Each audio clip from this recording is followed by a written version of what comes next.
Welcome to Parenting Vanessa Clone's podcast. All right, it's a little bit about me. I'm a family interventionist.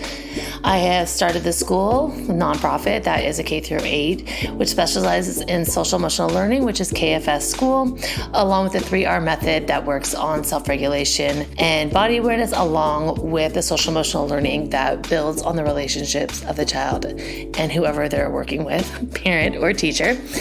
And I just have a lot to offer when it comes to interventions with kids of all ages, and it's really important for me that people have more tools in a toolkit when it comes to parenting. Welcome to Parenting with Vanessa Clone. This Saturday morning, I have somebody I've been working with for the last, we were just talking about this, how many years now? Maybe 20. I'm getting old. Welcome, Richard King, who is a marriage and family therapist in San Francisco. Correct? Correct. And I have a clinic over in the sunny side called Social Interventions. Oh, okay. Where's the sunny side? Kind of near Glen Park. Okay. Yeah, Bay City College. Okay, because I'm in the fog. Yeah. So you're just... Trust me, it's still in the fog. All right, so we've been just talking about like what to talk about a little bit today, and I just figured, there's a lot of work that our work kind of coincides together a little bit or overlaps, right? So I have a couple of your students. Yep. I mean, I have a couple Currently of students. Two. Yeah, that we see. So explain a little bit more about what you do in your practice. So I have a private practice that I have been running exclusively since 2012. I do individual counseling, I do family counseling, and I do group therapy. But in terms of that, I don't just do individual or family therapy. It's a lot of case management. So a lot of interfacing with schools, a lot of interfacing with educational therapists or other like therapists like occupational therapists, other school directors like you, also referring to people like Carly and Evan, who are special education attorneys when families are having a hard time accessing the services that their child desperately needs. Well, I find that you're more of a family advocate too, really for the child, because a lot of times the meetings that we've sat into, especially with Carly, it's been about like, okay, what are the needs? What are we seeing? And like, what are the goals? And like, what are some of the goals that you're working with some of the kids that you work with? So sometimes it's very simple things like social skills, like matching the size of the problem to the size of the reaction. By the way, I love the intervention. Thank you. I do love it. I actually, you want to explain that a little bit more? Because I think that's something that definitely needs to be talked about more. So that's actually an intervention that is taught from the social cognitive curriculum that the folks at Social Thinking, led by Michelle Garcia-Winner, put out. But basically, it's a poster with the thermometer on it. 10 is at the top of the thermometer, 1 is at the bottom, and the thermometer is in the middle of the page. On one side are problems, on the other side are reactions. And we talk a little bit about the idea that what are small problems, what are medium problems, what are large problems, and that if the size of the reaction doesn't match the size of the problem, we create more problem. For example, I tell people, like the kids that I work with sometimes, if something happens, like you trip on something and you have a huge reaction, that wouldn't match the trip. You know what I'm saying? So exactly. like that reaction is going to be someone's looking over going, oh my God, what's happening with this kid? Exactly. And then so we end up having to work on calming the kid down and then also dealing with the potential injury. Or there's no injury. Yeah, or no injury. It's just I banged my leg or whatever. Yeah, and that just the unexpected. Yeah. Similarly, like if there's a fire in the building and I'm like, Vanessa, I think I smell smoke, instead of, hey, let's get the fire extinguisher and call 911. That can create a problem too if those don't react. So, or those don't line up. Okay, so this is funny. Okay, well, actually not funny. Years ago, my phone's ringing off the hook, and I'm like, what's happening, right? And so they're like, look on the news, there's a fire right next door to my school, literally went into the building where my school was at. And I was just staring at the screen. And then I had someone over here. I was sitting at my house at that time. She was visiting. And I was like, there's a fire at my school. And they're like, why? What's your they were so confused with my reaction, but I just froze. Yeah. I was like, deer in the headlights. Yeah, I was like, what do I do? And what happened was the fire was there's green next door. The whole building is gone. And the fire went into my building to all the other rooms and stopped at my front door. Oh my God. Wow. It was crazy. It was like one of those things. And I just sat there and I was in my pajamas and I'm like, okay, I got to get the kids out. Like the kids can't show up. And I remember one family didn't get the message in time. And the kid ran when he saw the whole building and ran into the building. And I was like, you can't be here. But you could see his face, like, did I just lose everything? And just the anxiety. But I remember going, if it's like really extreme, I freeze. Yeah, I can see that. I can see that. But I didn't know that about, well, I guess if I, when I'm like, my feet are on the ground and like little things come up like ziplining, I just have a moment and that's it. But again, the reaction didn't match. And they're like, we just thought that everything was fine because you didn't have any reaction. And I'm all, well, I just learned that because they're like, get in the car now. And the firemen are there. And I'm all, how do we get past all these people? Go through the back. Surprise. Yeah. So again, Yeah. But I feel like that, even for parents, though, do you teach that with parents? Because I feel like that. Yeah, no, definitely. And a lot of the time, when I introduce an intervention like that, it's something that, we can use this for the whole family. And, a lot of the time with parents, it's really kind of helping them when they see, say, a behavioral infraction, not getting super unglued and being like, you always or you'll never, because those are kind of trigger words. They're very hard to impress enforce and make a huge impression. And also are things where the kids can punch holes in it and be like, well, you said I always, and I just didn't see, So I think language is a big thing with some of these kids. I think we have a lot of black and white thinkers, right? Definitely. The literal thinkers, and like, how do we think about the social situation and their perspectives? Yeah. But then, I think, in other cases, like, I'm dealing with things like in an individual or family session, setting up a behavior plan, where we're talking about like, okay, so, what are some of the challenges in the family that are happening with the child? What are some incentives that we can create, and what are some consequences? In terms of incentives, we try to have them be a mixture of tangible items, like small things like, maybe like Matchbox cars or things like that for younger kids. And then like experiential, so that it's not gimme. Right. And then consequences, are decided by parents, but things like timeout and stuff like that, that's reasonable. And then in family therapy, sometimes we're working on, like blended family issues. Like there's a separation or divorce happening and, mom or dad have a new partner and their family, is now got new siblings, and how do we deal with that? And, my best friends, who friends with our whole family, they're moving away because their parent got a transfer and, that kind of thing. Or the family pet died, things like that. I just had that one yesterday. The family pet died, and, that's a processing lot. That is a lot. Yeah. Yeah. Especially for some kids when like, what is death? And that's a whole bag of worms of like, how do you, work through all of this? And then there's different cultures, right? So like everybody works and has different language, or they have a different religion. So it's like, how do we, look at it on a bigger picture? Totally. And I had a situation this last spring where one of the things that we were dealing with was, the kid really wanted to go to the high school that his friends were going to. And the parents had rightly pushed him to apply to some privates.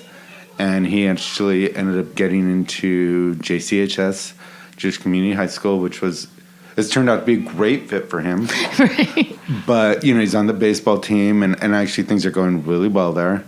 But, it was a process. It was a process, and trying to get the kid to see hey, you know what?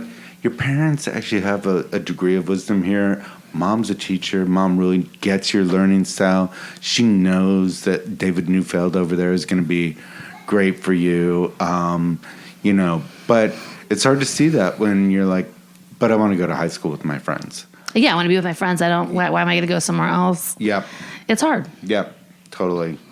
So a lot of stuff like that. And then, you know, I mean, there are the situations like, you know, that one shared case that we have where there's an IEP and there's 20 people that show up because both the district and the family have advocates, you know, legal advocates. And then there's, you know, all the specialists and, you know, we all end up going around and saying our thing and it ends up we hope taking that like, someone listens. Yeah, it ends up taking like 4 hours to get through a meeting, but you know, whatever, it is what it is. And then after 4 hours, there's still nothing. Yeah, exactly. Right? Like there's still an argument. Then the attorneys go off on, they do their own thing. So it's just one of those like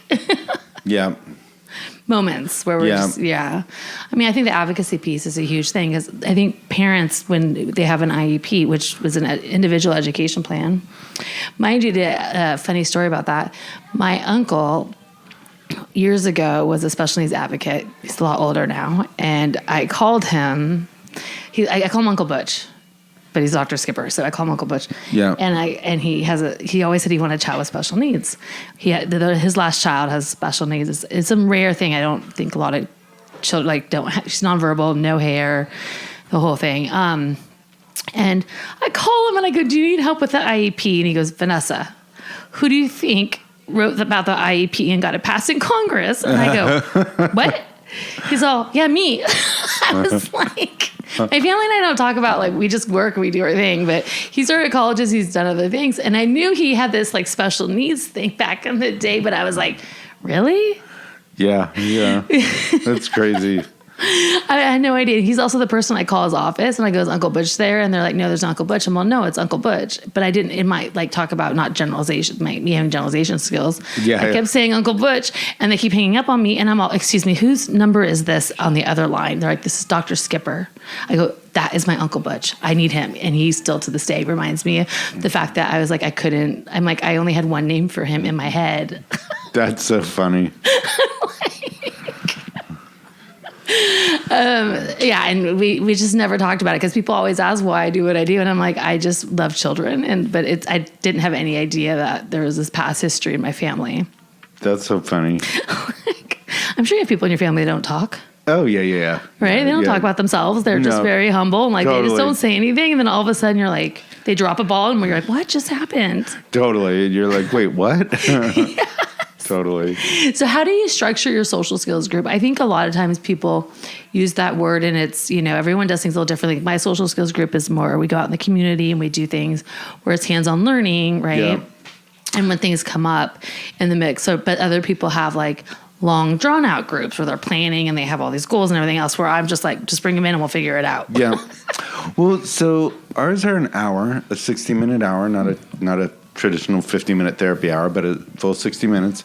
And there's anywhere from 2 to 4 kids, 2 or more for like, kids who are really just starting, or maybe they have some degree of social anxiety, or maybe they're younger and they're still kind of developing their ability to communicate with others because of anxiety or verbal ability. But, usually it's like more like 4 kids, and there's a 2-to-1 ratio of staff. So there's 4 kids. Okay, got it. So 4 kids, 2 staff. Okay. And I've got a fairly big office. I've got about 1,100 square feet.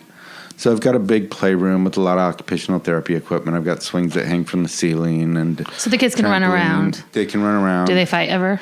They do. They definitely fight. I was like, I just see a big space and all that. I'm like, oh, I could see a fight happening. Definitely. But we start out in the back. It's like a 5-minute check-in where, we do greetings. We talk about the plan for the day. If anyone has like some news. Yeah. No. And, like sometimes the kids will be like, they've been on a, vacation and they went and did blah, blah, blah in Hawaii or whatever. And they want to share that with the other kids. Great. Time to share that. And then we talk about what we're going to do for playtime. And playtime is usually about 23 minutes, something like that. And we'll go into the playroom, and actually I have a 18-month-old pug that comes to work with me, so Aww. she comes out into our play space with us and runs around with the kids. Animals are so healing for children. Oh my God, she's amazing. She's totally amazing. Like, she can calm down a kid when they're totally freaking out. I have a dog she's 14. I used to bring her to school all the time. And I would say, you don't go to her. She'll come to you when she's ready. But she doesn't want you touching her. She doesn't want anything. But when a kid's upset, she's right there next to them. And they could be kicking, doing it. And she's 2 pounds. Yep. And she's like, I am not leaving. And you're going to, and then like, she'll just bark at them to calm down. Wow. And sometimes I'm going, you're like a person in there. Yeah, she can calm kids down when I can't, I'm like, what? And they're very protective of her. I mean, she's too old to come to school anymore, but yeah, they're very protective of her. But yeah, that is, so when you have a child with social anxiety, how are you working through that with some of your kids? So a lot of the time, it's just kind of letting them gradually get used to the situation, and kind of working with them on, I can be your voice until you're finding your voice. So you're giving them the language. Yeah, and then started giving them, the words to be able to express themselves. Mm-hmm. But kind of back to the structure of the group, after playtime, we do a snack. Snack is usually like some kind of fruit and like a bag of chips and some water, and there'll often be little side conversations about video games, Minecraft, whatever, right, that develops then. And do you have them talking about how they're going to revolt against you and not listen to you? Because this happens here. No. Yeah. Oh, yeah. We got a military out there going on. Wow. Yeah. No, for real. It's going to happen. And so I asked the teachers if they want to be able to like come in military gear next week. So they think I'm gone one day. Wow. They just don't want to listen. They're like, we're just going to go against Vanessa and not listen. Interesting. That's a whole thing. No, we haven't had. I mean, I do have individuals that will like kind of, rebel, but not usually. Like they're forming everything, and they got 3 honorary generals. Like they got the whole list going. I know who's the leader. Like, how do I not do work? Yeah. So then you have snack, and then after snack we do a structured lesson, and usually the lesson may be on the size of the problem, the size of the reaction, or it might be on what's appropriate body space awareness. But we're teaching them the 1-arm rule. That what's in your bubble and things like that. Yeah. That's really hard for a lot of kids. I mean, they're just up in your face. Totally. All the time. Or like all of a sudden you're like, who's just grabbing me from behind? They're doing it. But those are also kids that have sensory needs, right? So exactly. It's like, they have to get these needs met. They don't know where their body is in space. And then the whole thing just like, here you are, I'm on top of you now. Because I just don't know what else to do. And because to me, this is the play initiation. Yeah. But let's look at your friend's face. That's not so much what they're thinking. Right. You know what comes up a lot with parents that wrestle with their children. Yep. I think it gets very confusing for some kids because then the wrestling turns into like a behavior that happens because all of a sudden it's like, what just happened? We were just having fun. But with a child with sensory needs or other things like that, it goes from 0 to 60 very quickly. Yeah. And then they don't know how to really bring it back in, right? Yeah, totally. And I think, part of that is often the parents we work with may also have their own regulation needs. And so it's like, and how do you connect with your child? Exactly. Right? So exactly. It's like if you have a child that is a little bit harder to connect with at times, or you feel they're harder to connect with, yeah, you're going to use what you can. But then you're like, well, wait, I was on the floor and my kid just kicked me on the head. Totally. Right? Well, and part of it is also, teaching the parent to start to recognize with the kid, hey, when are they getting, dysregulated. Kind of dysregulated and starting to go past the point where I can rein them back in easily. Right. I think it's a hard part to do for anyone, to be able to like, okay, this is where, like, for example, I took a kid on a walk last week and he's like, I don't understand why I'm on a walk. I go, well, you said a word a certain way. He goes, I said a word a certain way. I'm all, yeah, I know that's the start of dysregulation. Yep. Like just one little thing. I go, when your right lip goes up a little bit and I hear that sound, I'm here we go. So we have to get it before. Yep. Right. And I said, I would hope that one day you can control that and you can be aware of your own, what makes sense. But at this point, this is where us adults have to help you to self-regulate. Totally. And walks are a great thing to go on. And I mean, I think for a lot of the families we work, teaching them, hey, you know what? That is the beginning. And, once we've shown them a couple times, they start to see it. Yeah. Right. And then that helps the family, but so does they can be able to redirect and to de-escalate something. Yeah. Because once you are in that space, like I call it the fire drill, when everybody's escalated, it's like fire drill, and then everyone disperses into a different area, please. Totally. And you need a break. Like that's just it. And we've worked with some pretty hard cases together. Yeah, we definitely have. We definitely have. So this is like normal. I mean, you're the one I refer to when I'm like, I got a kid who needs some work in the home, or I got a kid who needs a school that needs a child whisperer. So, Vanessa. Yeah. Now the attorneys are calling me, so thank you. Yeah, exactly. So. I mean, I think it just comes down to following the child's lead and understanding like the regulation piece on the skill set. And again, the tools, right? Like the size of the problem on there. Do you ever, and this is what I've done with the size of the problem, I would have the kids make their own chart. Yep. I often do that. Okay. And then, what I'll have them do is I'll have them make their own chart, but then we'll talk about it and we'll be like, so really a fight with a friend is a 9? When like a house fire where someone dies is a 9? I don't know that matches up. Right. And so a lot of it is perspective taking and really helping them gain like, this is how it feels for you. Get that. But what's the reality? Mm-hmm. I'm glad you said that because they do feel like it's the end of the world. Totally. Yeah. And that has to be dealt with too. I mean, we can't just ignore the big feeling. Mm-hmm. And so sometimes it's like, hey, let's take a little bit of time out and let's figure out what's happening here. Mm-hmm. And then come back to this interaction because the way you're dealing with it now, you're going to come in hot, and that's not going to be good for anyone in this situation. I'm glad you said that because I think a lot of times when a kid is like, as you just said, hot. Yeah. I'm going to take that from you. Yeah. When they're hot. Everyone just keeps talking and talking and talking. It's like, nope, let's just take a break because you can't process anything anyways. Yeah. You just have to take a moment.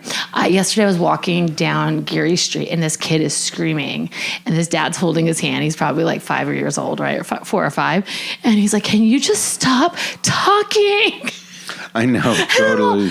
And he just kept talking, and I'm all, just listen to your kid. Yep. They're telling you, like, I can't handle all this talking, but it's like, I don't know if it's like the parent that feels like they need to like keep doing it to calm him down, but it's not calming him down. No. But he's literally like, stop talking, and I'm all, oh, I wish I had that on video.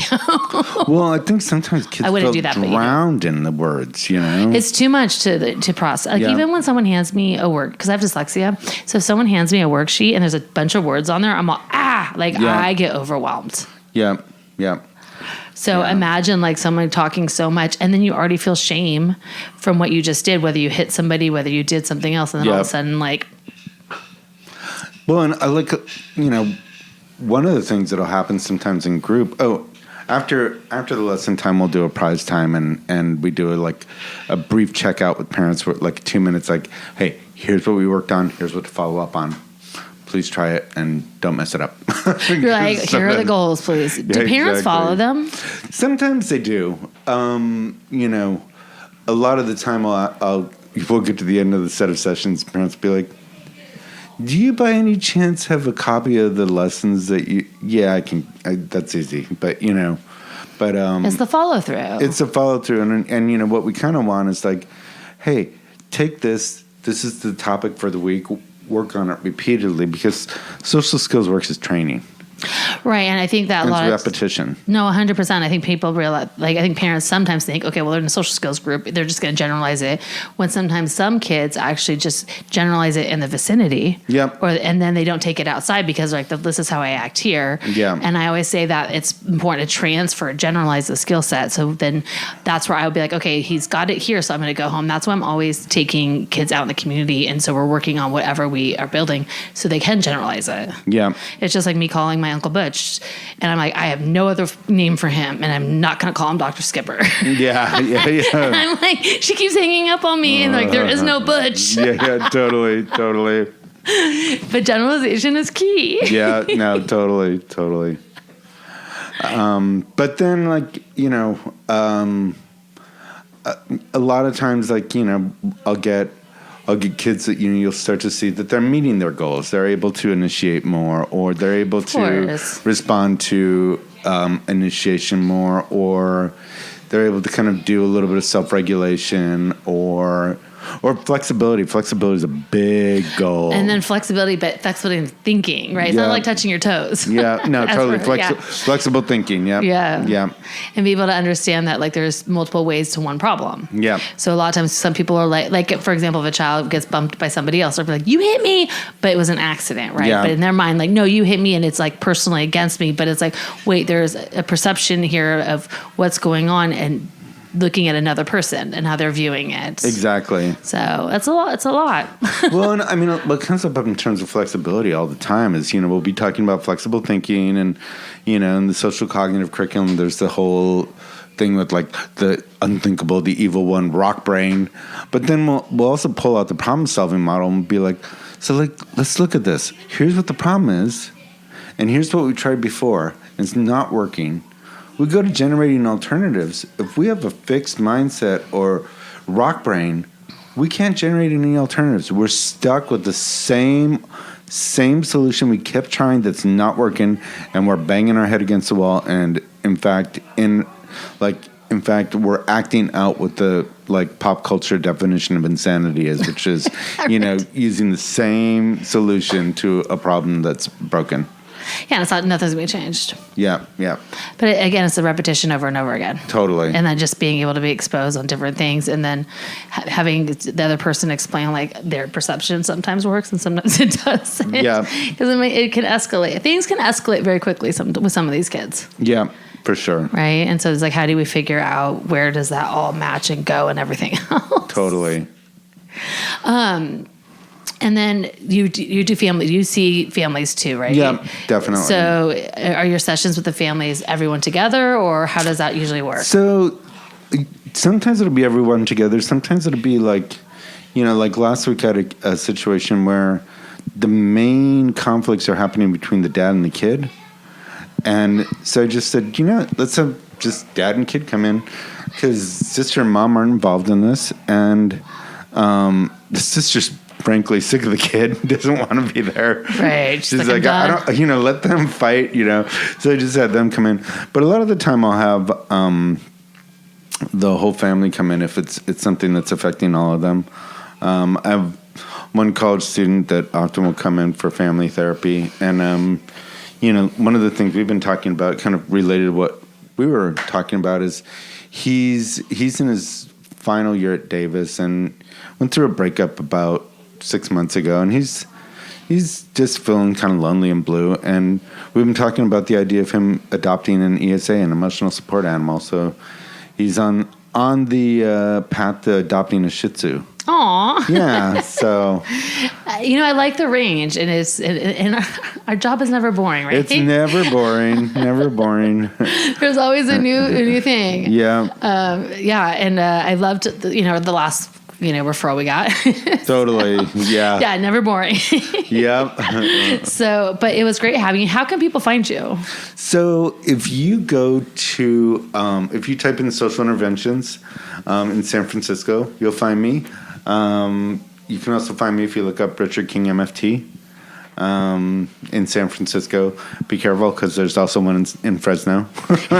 and I do not live in Fresno. Yeah, MFT as well. Really? Yeah, but I think actually does very different things. I think does couples and stuff like that.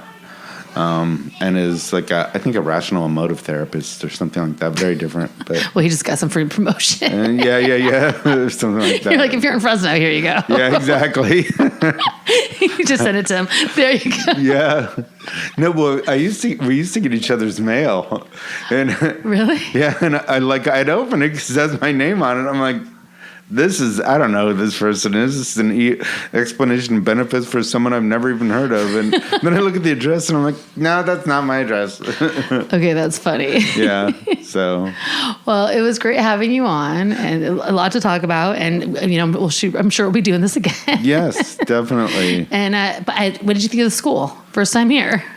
I think it's awesome. Love it. I love it. Good to see where a couple of my kids are. Yeah, it's nice to actually. Yeah.